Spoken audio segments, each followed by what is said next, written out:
11월 19일 금요일 아침 기도에 오신 여러분을 환영합니다. 오늘 우리가 함께 나눌 말씀은 사사기 9장 1절에서 6절 말씀입니다. 다 함께 말씀 읽도록 하겠습니다. 여롯바알의 아들 아비멜렉이 세겜에 가서 그의 어머니의 형제에게 이르러 그들과 그의 외조부의 집에 온 가족에게 말하여 이르되 청하노니 너희는 세겜의 모든 사람들의 귀에 말하라. 여롯바알의 아들 70명이 다 너희를 다스림과 한 사람이 너희를 다스림이 어느 것이 너희에게 나으냐.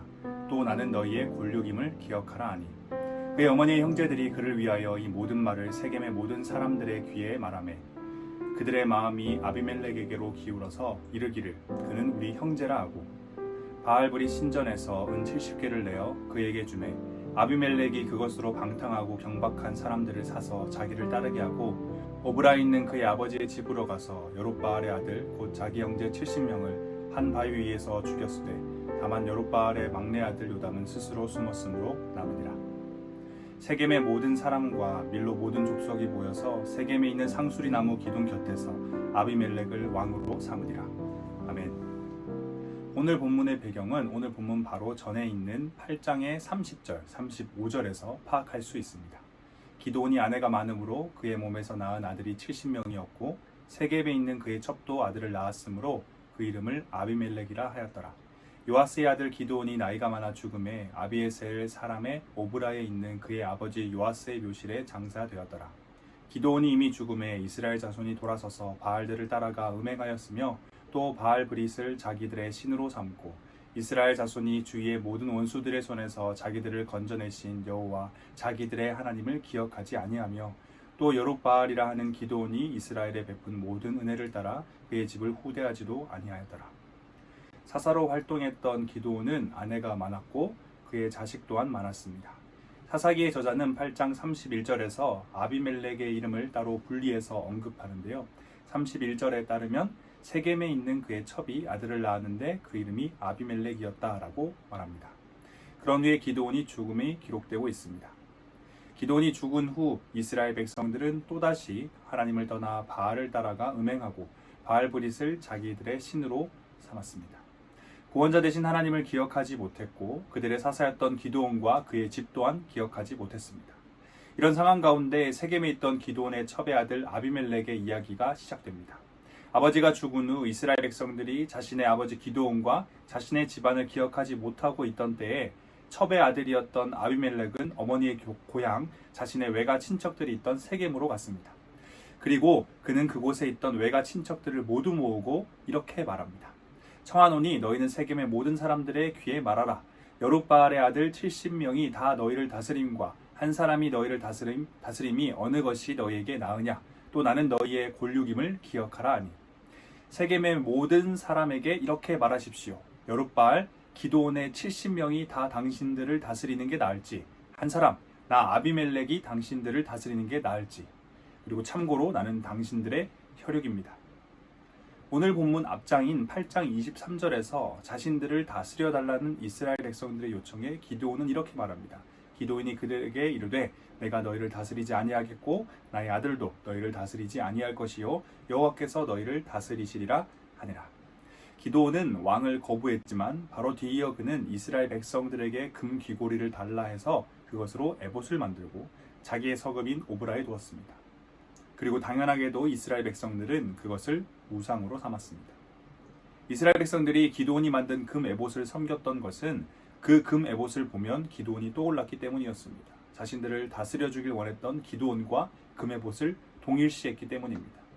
기드온은 겉으로는 자신이 왕의 자리에 앉지 않겠다 하였지만 금 에봇을 만드는 것을 통해 이스라엘 백성들의 섬김을 받고 그들 위해 군림하겠다는 의지를 드러낸 것입니다. 뿐만 아니라 그는 왕과 같이 많은 아내를 두었고 또한 많은 자식을 낳고 살았습니다. 기드온이 왕을 거부했지만 결과적으로는 왕과 같이 살았던 것입니다. 기드온이 죽은 후에 이스라엘 백성들은 기드온과 그의 집안을 잊었지만 기드온의 자식은 왕처럼 살았던 아버지의 자리를 이어가고자 합니다. 본문 속에서 더 구체적인 내용이 없기 때문에 아비멜렉을 제외한 70명의 다른 아들들이 어떤 마음을 가지고 있었는지 정확히 알 수는 없지만 적어도 아버지는 왕이시다라는 뜻의 이름을 가진 오늘 본문의 주인공 아비멜렉은 왕처럼 살았던 아버지의 자리에 자신이 앉고 싶었습니다. 이스라엘의 왕이 되고자 했던 아비멜렉은 자신의 기반을 다지기 위해 고향을 찾아갔고 그곳에서 혈연을 통해 지지 세력을 모으고자 합니다. 아비멜렉의 이야기를 들은 그의 외가 친척들은 아비멜렉의 의견에 동의하고 그를 따르기로 결정합니다. 3절입니다. 그의 어머니의 형제들이 그를 위하여 이 모든 말을 세겜의 모든 사람들의 귀에 말하매 그들의 마음이 아비멜렉에게로 기울어서 이르기를 그는 우리 형제라 하고, 아비멜렉의 친척들이 아비멜렉을 따랐던 이유는 분명합니다. 아비멜렉의 말대로 기드온의 아들들이 이스라엘의 왕이 되고자 한다면 이왕이면 자신들의 혈육이 왕의 자리에 앉는 것이 더 큰 이득을 볼 수 있기 때문입니다. 왕이 되고자 했던 아비멜렉의 욕망과 자신의 혈육이 왕이 됨을 통해 얻는 이익을 기대한 세겜 사람들의 욕망이 하나 되어 엄청난 사건이 일어나게 됩니다. 4절 5절입니다. 바알브리 신전에서 은 70개를 내어 그에게 주매 아비멜렉이 그것으로 방탕하고 경박한 사람들을 사서 자기를 따르게 하고 오브라에 있는 그의 아버지의 집으로 가서 여룻바알의 아들 곧 자기 형제 70명을 한 바위 위에서 죽였으되 다만 여룻바알의 막내 아들 요담은 스스로 숨었으므로 남으니라. 왕이 되고자 했던 아비멜렉은 바알브리 신전에서 은 70개를 후원받습니다. 그리고 그것으로 방탕하고 경박한 사람들을 사서 수하로 삼습니다. 그런 다음 아비멜렉이 했던 것은 자신의 형제들 70명을 모두 죽이는 것이었습니다. 후에 자신의 왕의 자리를 위협할 수 있는 모든 위험 요소를 완전히 제거해버리겠다는 뜻이었습니다. 아비멜렉은 한 명도 아닌 70명의 목숨을 빼앗았습니다. 그것도 자신의 형제들의 목숨이었습니다. 성경은 70명의 형제들 중 기드온의 막내 아들 요담이 스스로 숨어서 살아남았다고 기록합니다. 이것은 오늘 본문 뒤에 이어지는 또 다른 사건의 시작이 됩니다. 자신의 왕의 자리를 위협할 수 있는 모든 위험 요소들을 제거한 아비멜렉은 세겜 사람과 밀로 사람을 모두 모읍니다. 그리고 세겜에 있는 상수리 나무 기둥 곁에서 왕으로 세움받습니다. 6절입니다. 세겜의 모든 사람과 밀로 모든 족속이 모여서 세겜에 있는 상수리 기둥 곁에서 아비멜렉을 왕으로 삼으니라. 6절에서 상수리 나무 기둥은 아세라 목상 혹은 바알 숭배를 위한 장소로 볼 수 있습니다. 정리해보면 아비멜렉은 바알브리 신전에서 은 70개를 받아 그 돈으로 70명의 형제들을 죽인 후에 우상 앞에서 왕으로 세움받았습니다. 오늘 본문에 등장하는 이름들의 뜻과 지역에는 중요한 의미들이 담겨 있는데요. 사사기의 저자는 오늘 본문에서 기드온을 여룻바알이라 말합니다. 여룻바알의 뜻은 바알을 누르다라는 의미로 기드온이 하나님의 은혜로 바알을 눌렀다, 물리쳤다라고 볼 수 있습니다. 그리고 이미 확인됐듯이 오늘 본문의 주인공이라 할 수 있는 아비멜렉의 이름의 뜻은 아버지는 왕이시다, 다시 말해서 기드온은 왕이다라는 의미입니다. 아비멜렉이 은 70개를 후원받은 바알브리 신전의 이름의 뜻은 바알과 언약을 맺다입니다. 이번에 오늘 본문의 주요 배경이 되는 세겜 땅도 한번 살펴보면요. 세겜은 구약시대에 중요한 사건들이 많이 있었던 곳입니다. 아브라함이 가나안 땅에 들어와서 처음 제단을 쌓은 곳이 바로 이곳 세겜입니다. 그리고 아브라함은 그곳에서 하나님께 언약을 받았습니다. 그리고 야곱도 세겜에서 제단을 쌓았습니다. 축복과 저주가 선포되던 그리심산과 에발산이 있던 곳 또한 세겜입니다. 그리고 여호수아의 말년에 하나님만 섬기겠다 선포했던 곳 또한 세겜입니다. 하나님과의 언약이 반복적으로 선포되고 또 되새겨졌던 세겜 땅에서 왕을 세우지 말라 하셨던 하나님의 뜻을 거스르며 아비멜렉은 바알과 언약을 맺고 스스로 왕이 되었습니다. 오늘 본문 속 아비멜렉이 왕이 되는 과정을 살펴보면 무섭도록 순탄합니다. 다른 형제들에 비해 첩의 자식이기에 상대적으로 지지 기반이 약했던 아비멜렉은 고향으로 가서 왕이 되기 위한 준비를 했습니다. 자신의 이익과 고향 사람들의 이익이 맞아떨어졌고 세겜 사람들은 아비멜렉을 따랐습니다. 뿐만 아니라 바알브리 신전에서는 은 70개를 후원해 주었고 그 돈으로 다른 형제들을 모두 제거하는 것을 통해 왕의 자리를 위협할 모든 위험 요소를 제거합니다.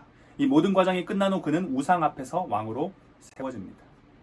성도 여러분, 사단은 우리의 악한 마음의 불씨를 결코 놓치지 않습니다.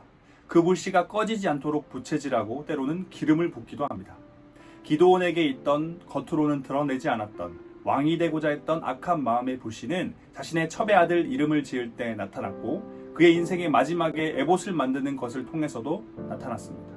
그리고 그 불씨는 그를 가장 가까운 곳에서 지켜보던 아들에게도 옮겨붙어 역사적인 하나님의 언약의 땅 세겜에서 자신의 혈육을 모두 죽이고 우상과 언약하며 스스로 왕의 자리에 오르는 참담한 사건이 벌어지게 만듭니다. 오늘 본문의 이야기는 6절의 짧은 이야기이지만 그 내용은 결코 간단한 이야기가 아닙니다. 우리의 악한 마음의 불씨를 미리 잡지 못하면 그 결과가 얼마나 처참하고 잔혹할지를 압축적으로 잘 보여주고 있습니다. 사랑하는 대학교의 성도 여러분, 우리 가운데 악한 마음의 불씨는 없는지 점검해 보길 원합니다. 작고 사소한 마음일지라도, 사람들 앞에서는 단 한 번도 보여주지 않은 마음일지라도 그 악한 마음의 불씨를 남겨둬서는 안 됩니다.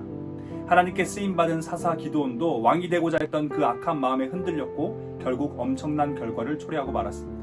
악한 마음의 불씨를 없애려는 노력 없이도 악한 마음을 가슴에 품고 살아도 우리의 삶에 별 문제가 없었다, 혹은 오히려 삶이 더 평안했다라고 생각하는 사람이 있을지도 모릅니다.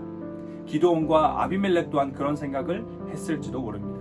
하지만 우리는 오늘 본문에 드러난 무섭도록 순탄했던 아비멜렉의 즉위 과정을 기억해야 합니다. 그가 왕이 되기 위해 필요한 모든 것들이 다 채워졌고 그 과정은 순탄했지만 그 결과는 참혹했습니다. 우리 가운데 악한 마음의 불씨는 없는지 점검해 보길 원합니다. 그것은 우리가 마음에 품고 살아가야 되는 것이 아닙니다. 자나깨나 불조심, 꺼진 불도 다시 보자 라는 이 문구처럼 우리 삶에 악한 마음이 자리 잡고 있진 않은지 날마다 우리를 점검해야만 합니다. 그래서 우리의 삶 가운데 선한 것, 하나님이 보시기에 기쁜 것들이 자리 잡고 귀한 열매를 풍성히 맺는 우리 모두가 되길 소망합니다. 다 함께 기도하겠습니다. 우리의 창조자, 구원자 되신 하나님, 주님의 이름을 찬양합니다. 오늘도 어김없이 우리에게 새 생명 주심에 감사드립니다. 사랑하는 하나님, 우리 마음 가운데 악한 마음의 불씨는 없는지 돌아보길 원합니다. 작고 사소한 마음일지라도, 사람들 앞에서는 단 한 번도 보여주지 않은 마음일지라도 하나님 보시기에 악한 것이라면, 하나님의 뜻에 반하는 것이라면 오늘 이 시간 그 불씨를 끌 수 있길 원합니다. 기드온에서부터 시작된 악한 불씨가 아비멜렉으로 옮겨부터 결국엔 엄청난 결과를 초래한 것을 기억하며 날마다 깨어 우리의 삶을 유심히 들여다보고 뿐만 아니라 우리의 다음 세대의 삶 또한 보살필 수 있는 우리 모두가 되길 소망합니다. 새로운 하루, 그리고 남은 한 주 가운데 지금껏 끄지 못했던 악한 마음의 불씨가 모두 꺼지고 그 자리에 선하고 아름다운 불꽃이 타오르길 소망하며 우리의 구원자, 삶의 이유, 다시 오실 예수 그리스도의 이름으로 기도드립니다. 아멘.